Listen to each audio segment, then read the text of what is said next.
सोलापूरमध्ये भाजपच्या वतीनं जितेंद्र आव्हाडांच्या विरोधात आंदोलन केलं गेलं।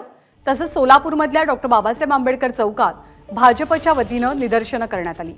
जितेंद्र आव्हाडांनी काल चौदार तळ्यावरती आंदोलन करताना डॉक्टर बाबासाहेब आंबेडकरांच्या प्रतिमेचा अपमान केला आणि याचाच निषेध म्हणून भाजपचे आमदार विजयकुमार देशमुख यांच्या नेतृत्वात आज आंदोलन केलं गेलं।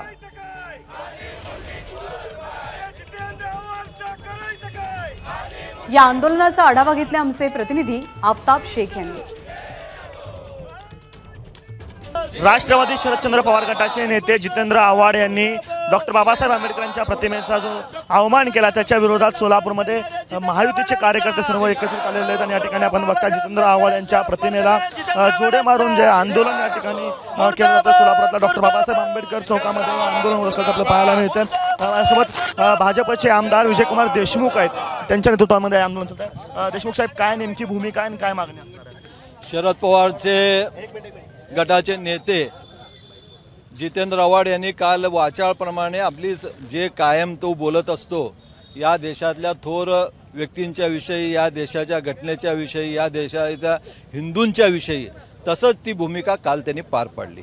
आपण बाबासाहेबचे अनुयायी असं दाखवत काल त्यांनी बाबासाहेबांचंच फोटो स्टंटबाजी करत फाडून टाकलं।